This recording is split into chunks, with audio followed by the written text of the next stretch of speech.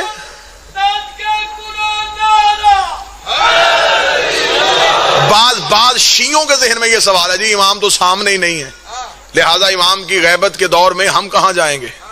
یہی سوال امام سے ایک بندے نے پوچھا تھا چھٹے بادشاہ سے. اس نے کہا مولا جس دور میں آپ کا کوئی فرد نہیں ہوگا اس دور کے شیعہ مسئلہ کس سے پوچھیں گے. امام نے کہا جاہل نہ بن، وہ کون سا دور ہوتا ہے جب ہم نہیں ہوتے، ہم ہر دور میں ہوتے ہیں. تمہیں ہم تک پہنچنا ہے. کون سا شیعہ ہے جو بے خبر ہے یہ کہتے کہ امام ہم مدد ہماری کرتے ہیں.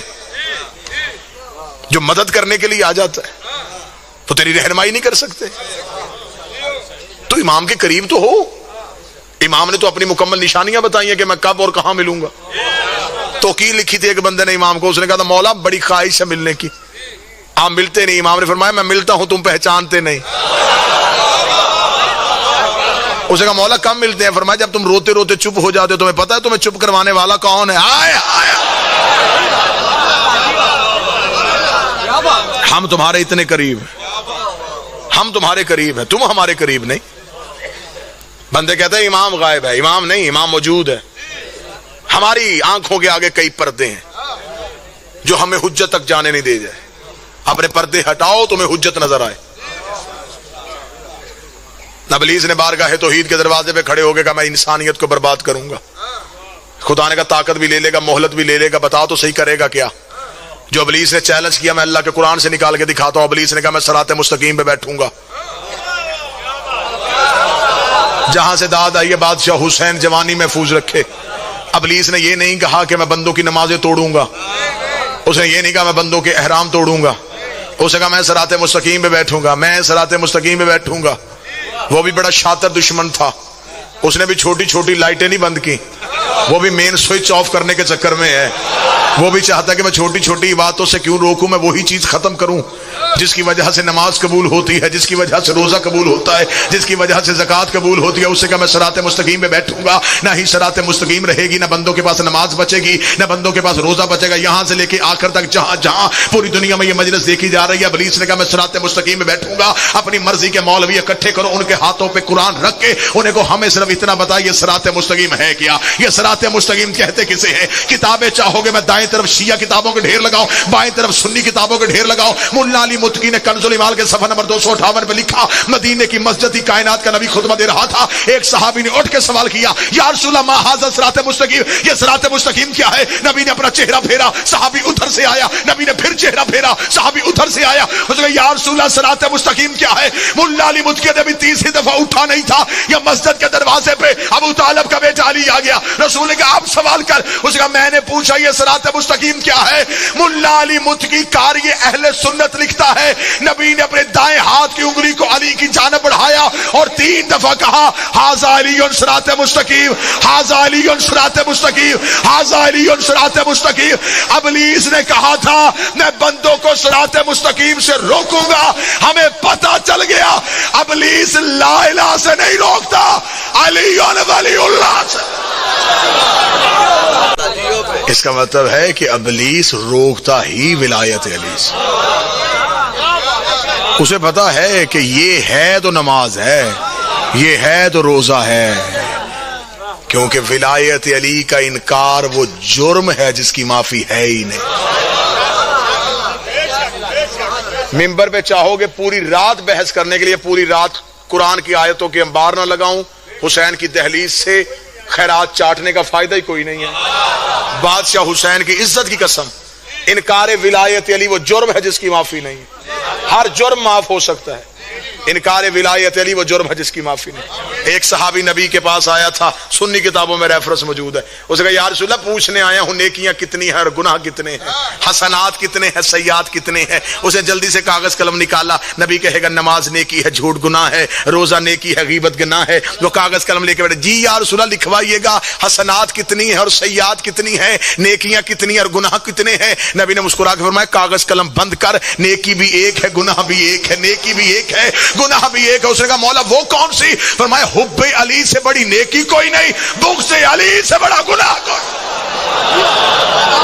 سب سے بڑا گناہ ہے بغض علی۔